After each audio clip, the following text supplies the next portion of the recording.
Well,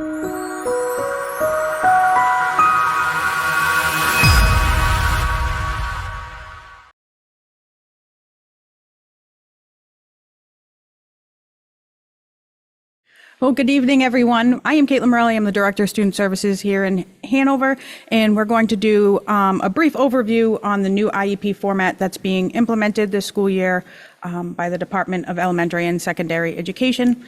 To my left is Dr. Pumphrey, and he is also going to be providing some information regarding the new format as well. Hello, everyone. Thank you for joining us. So this is just going to be a brief overview, and if you have any questions, I do believe you can enter them in the chat, and we'll do our best to answer them as best as we can. And before we get started, understandably, no questions about personal students, nothing that would be confidential. So please keep any questions general. Exactly. Thank you. So the new IEP project is coming from the Department of Elementary and Secondary Education.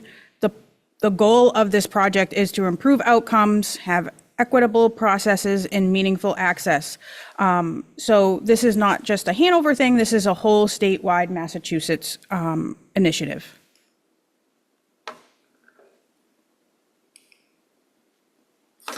And so the reasoning or the motivation behind doing this was the state really felt like the IEP needed to be more collaborative and more parent-friendly.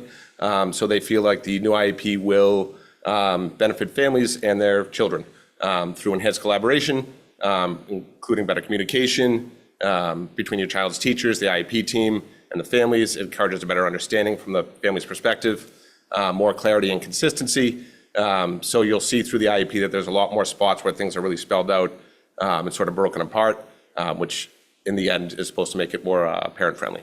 And then there's comprehensive documentation of the program, which again, you'll see where it really breaks everything apart. It does, it sort of forces the team to be comprehensive and to answer a lot of different questions to make sure we're being thorough. So the goal of this presentation is to review the document. As Dr. Pumphrey said, we are not going to be answering any student-specific question just due to confidentiality. You can reach out to either of us or your child's special education liaison if you have any questions. This is a learning process for all of us. So as we sit around the team table, you'll see that we're all guiding each other through this process. We're all learning from one another. So the areas of focus will be the family and student voice, the least restrictive environment, the form documents process, the accessibility of language, and integrated transition planning. So we have some handouts here, but we're going to skip over this since a lot of our participants are online. So the goal of this was to go through the new IEP document and just notice some changes. But we have slides that show the new format, so we will go through them very specifically. All right, so here you'll see the first page of the IEP. So it's starting off with parent-student concerns. So front and center, so you're seeing the old IEP and the new IEP. It really tried to, this is where the sort of executive functioning brain comes in, where they put things in a lot of boxes to really try to spell them out for people. So you're specifically answering questions. So it starts with the parent-student concerns, and then it gets into a vision for all students, which is the student and team vision, which is a little bit different in terms of how they're doing it. They really want that student voice right from the get-go, whereas previously it's always been encouraged from the get-go, but it was very, they really want it from 14 to 22. Now they're asking us right when a student is starting, this year I want to learn, by the time I finish whatever I want, whatever grade level they're at, I want to. And so it's really forcing the student's voice in there. And then from there, the team will be answering questions to see how they can support that. So hopefully you can see the differences in how that's formatted pretty clearly right there.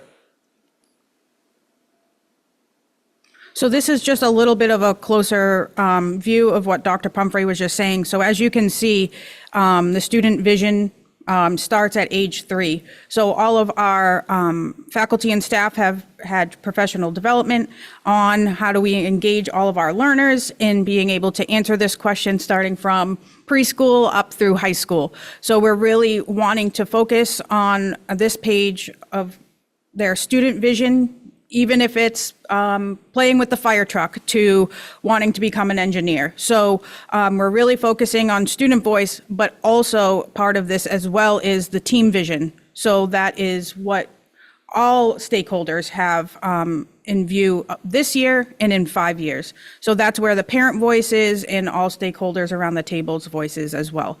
So it starts with the student and then adds to the team, which is a little bit different from the previous format, but this is where Desi really wants to highlight that student focus. Yeah, so here again, we're highlighting the elementary piece of this. And here's an example of this page potentially filled out. Nia wants to learn to dance, color, and play outside. She wants to go to the big kids school after she finishes her preschool program. So then we get to see what the team would like to see. So the team would like to see and continue to work on her readiness and articulation skills, have a smooth transition to a new classroom in the fall. So there you can see some more specific goals as well as a broader vision, which gives the team some direction. And in response to the 5-year vision, so then they start talking about speech skills, become more age appropriate, and sort of a goal there to catch up, to potentially, I don't know if they're maybe generalized with their peers. In addition, the team would like to see Nia interacting socially with her peers, appropriately communicating her feelings and asking for help. So again, you're just digging down into you're taking the student's vision and then you're putting it into teacher and parent talk. And we have an example below for the high school, so I won't spell that one out for you, but it's very similar, but it breaks it out the way they did in the past, where you start talking about the education, employment, and then independent living, which is always been part of the IEP at 14 plus.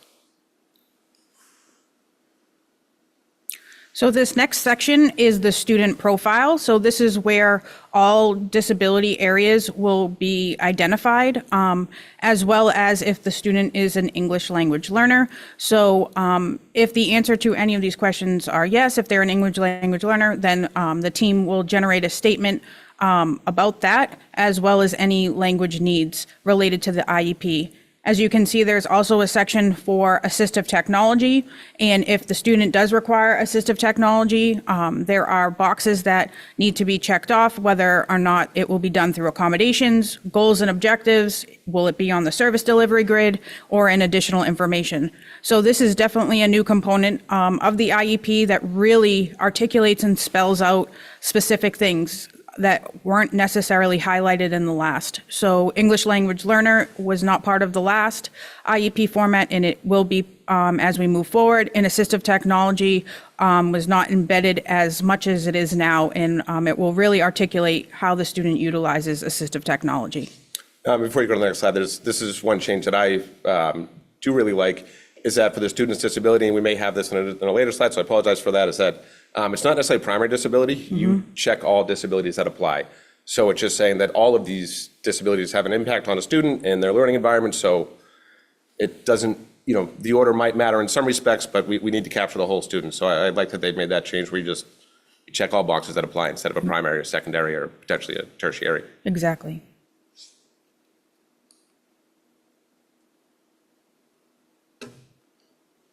So this is just more of the student profile, as you can Got ahead see. of you there, sorry. That's okay. They're all the areas of what we discuss as we go through eligibility. So they really highlight everything that's part of that flow chart.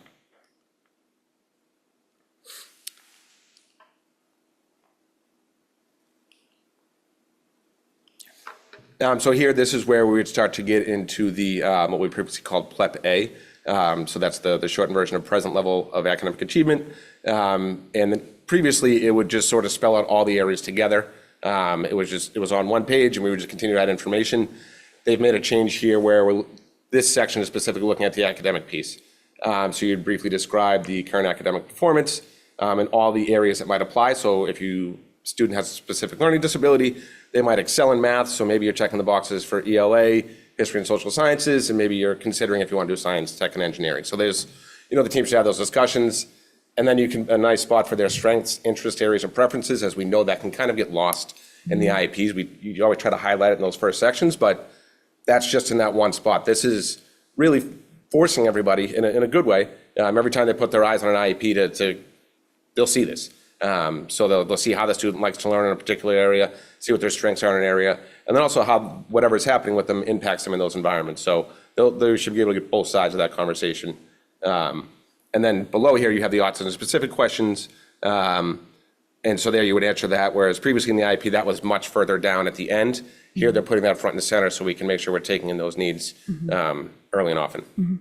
And what I do like about this is, as part of that autism checklist and questions, you have to document whether this will be addressed through accommodations or modifications. Is there going to be a goal? Is there going to be specific service delivery? So it really spells out specifically how this was going to be addressed throughout the IEP.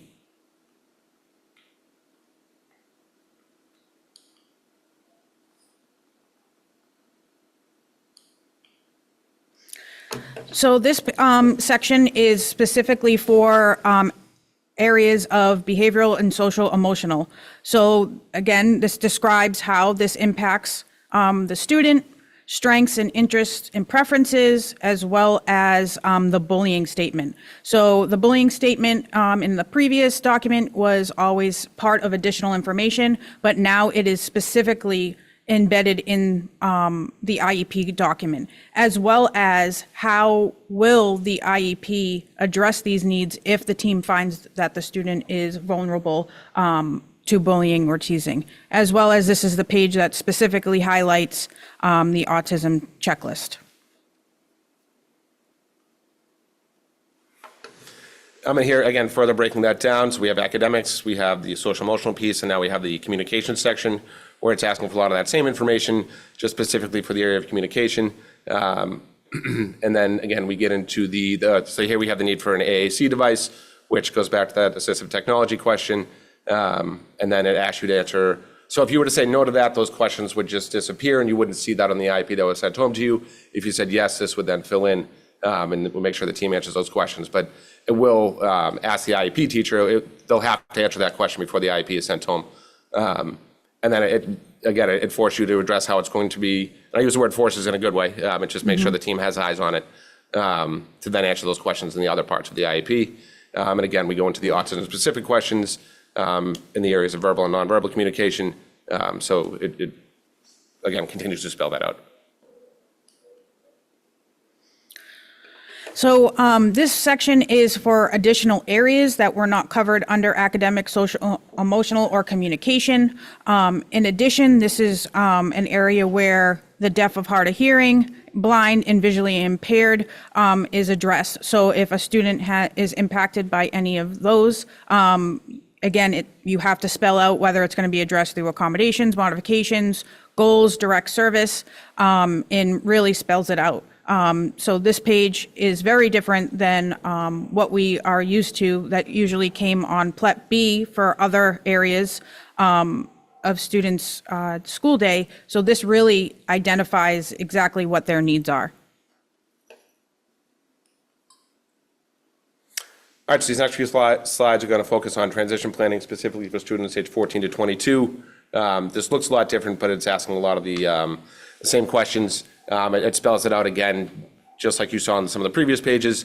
So when a student turns 22, when they turn 14, you ask a series of questions, and previously this form became their vision, and now that was just something that the team should know, that the special education teacher should have known. Now they're just saying it's going to look exactly the same. So that questions that you saw on the front page, here they are again for the post-secondary transition planning, where you're talking about the education, employment, and community and independent living. And then you're talking about the goals that the student, their impact on their access to the curriculum. So what goal areas are we going to identify to address these needs? How are we going to help this student get to where they want to go when they're done with their secondary school education? And so then from there, just like on the previous pages, it would ask you to address how's the team going to look at these in the areas of accommodations, modifications, goals and objectives, service delivery and additional information. So previously, we've always had the projected date of graduation. This is a new question, the type of completion document, diploma, certificate of attainment, or other locally identified completion document. So this would be an ongoing process for teams for the most part. Obviously, you want to be Yeah, the team will just decide what the track is for the student, and it's a fluid situation among the teams, depending on what the student's needs are at the time. And then the courses of study, so that might be, if a student's in high school, you're going to be saying like, all right, well, if you want to be an engineer, we want to take some math classes, we want to take some science classes, you're also going to be able to write. So you'll identify all those areas, but then you'll further break that down for potential electives, potential outside of school interests, and then the current status regarding these requirements. So what have they done so far to get there? And that forces the team to sort of look back and then look ahead to sort of see what's missing. So this next page really spells out the agency that the team is partnering with. So this is a very important part of the transition planning, is partnering with adult agencies to provide services and support within the community, as well as the transfer of rights of students. So when a student turns 17, we start to have discussions on when they turn 18, decisions being made regarding their procedural safeguards and educational rights when they become 18 and an adult, and their parent or guardian does not have guardianship of them. Yeah. Looking for the word. Sorry. So this is breaking down that transfer of rights document. So the decision-making officers for the student, basically they can make their own decisions, they can just share decision-making with their parents or caregivers or guardians, or they can give all that decision-making to the parent, caregiver, or guardian. The student voice is always relevant. They could change their mind around these things. So if they were to give up these rights, they can just say, you know what, I actually do want my voice to be heard in this. So we are always listening to the student, but this is where they can sort of take control of their IEP process if they choose. They can continue to share it, which essentially is what their current status is, or they can make some other decisions here. But so how this works is the document is sent home, and then in school, we go over the document as well, so the student is able to understand it in several environments and able to answer the questions independently. And then so also around the age of 16 or so, we start to make a 688 referral for students that are potentially eligible. And that's something that your team would talk to you about. Ideally, they're starting at 14, they would start to have that conversation with you about if they should make the referral. And if they were going to, this is where they would do that.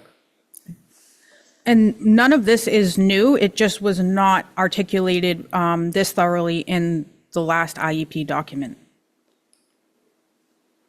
So this is the accommodations and modification page. As you can see, it does look much different than the previous IEP, where it would just be kind of a list. This is more just a graphic organizer breaking out into sections of presentation of instruction, response, time and scheduling, setting and environment, as well as modifications to the content, instruction, and student output.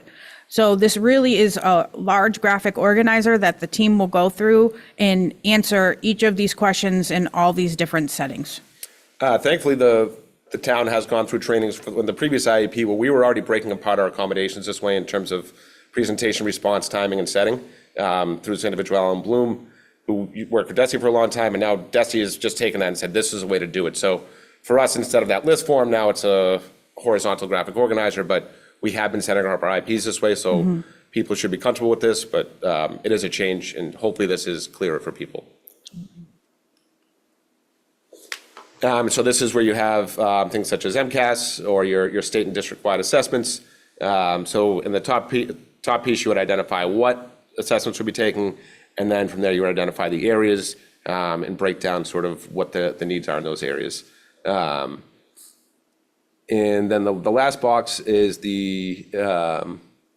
the top box is how does the student participate in the state or district-wide assessments, and then it's the student participates in alternate assessments, so that's where you'd fill that out. So there's a section for that as well now. And the Department of Elementary and Secondary Education has implemented a flow chart for each team to go through in considering students who are taking the alternative assessment. So at your team meeting, that will be discussed, and if the team feels it's appropriate, they will also go through the flow chart to see if the student qualifies. So here we have our goals page. It is, again, it's just broken down into a lot more of a graphic organizer. The information that they're looking for isn't any different. It just looks a lot different, including the person responsible, the schedule. So that's what, our service delivery, this is how frequent the progress we measured. So now you know, like previously it would just say somewhere in like a paragraph statement how often we might measure the progress. Here we're going to say in this nice graphic organizer exactly what that's going to be. This is just a sample goal of the organizer completed. So as you can see, the criteria, the methodology, everything is spelled out. The schedule is how frequently the progress will be measured. So as you can see, this is going to be very detailed, and the team is going to answer every single one of these components as part of the goal areas. And here we have our non-participation statement. So basically our explanation of why the student might be removed from the general education setting, as well as basically it's our explanation of why the student would be removed. And then from there we get into the service delivery, which is very similar. It's just a little bit more spelled out in this. So this next part is regarding transportation, whether or not a student requires specialized transportation to school, or they'll be utilizing regular transportation with accommodations, as well as a schedule modification if the student requires a different schedule, and then describing why the schedule needs to be changed. So this is the service delivery for extended school year services. Previously, this was a piece of the original service delivery grid. Now it has its own. If a student does happen to qualify for ESY, and then has those same questions around transportation for ESY services. So this is the concluding page of the IEP format. It's additional information as well as the response section. So this is the section of the IEP where the parent and guardian will respond whether or not they accept or reject the part of the IEP, as well as the signature and or a request to schedule a meeting. So this is the area where parents and guardians will respond to the district's proposal.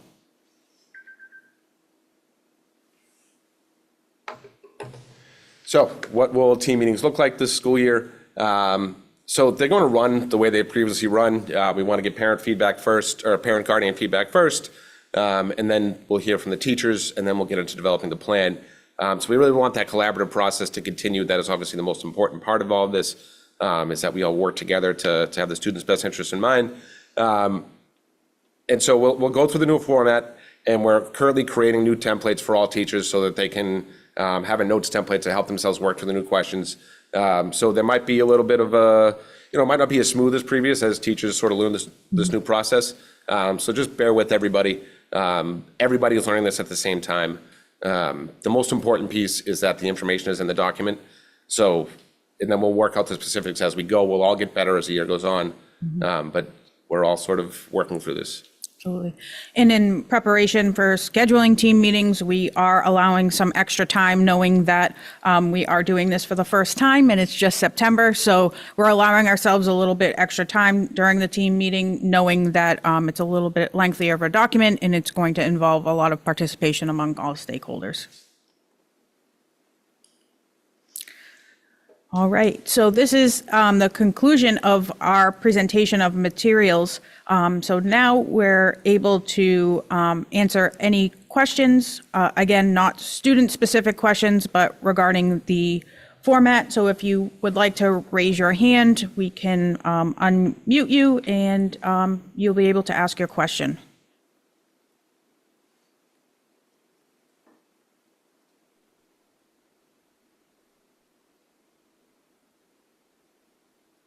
Hello, am I unmuted?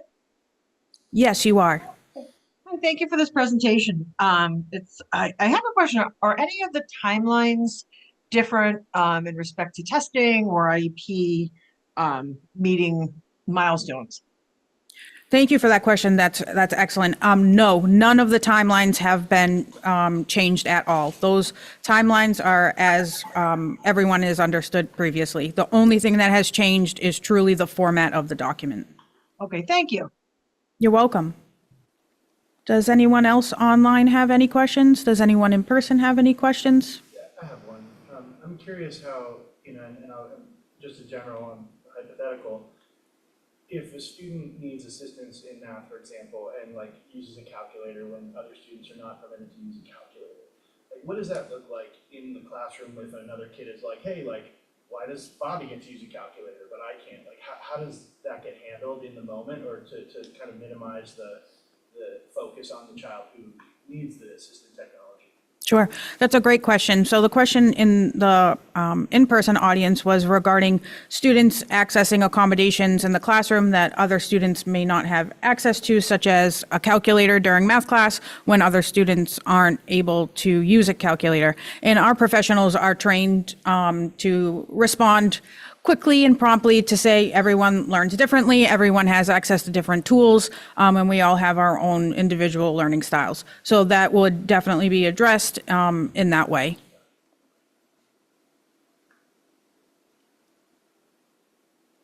Does anyone else have any questions regarding the new IEP format?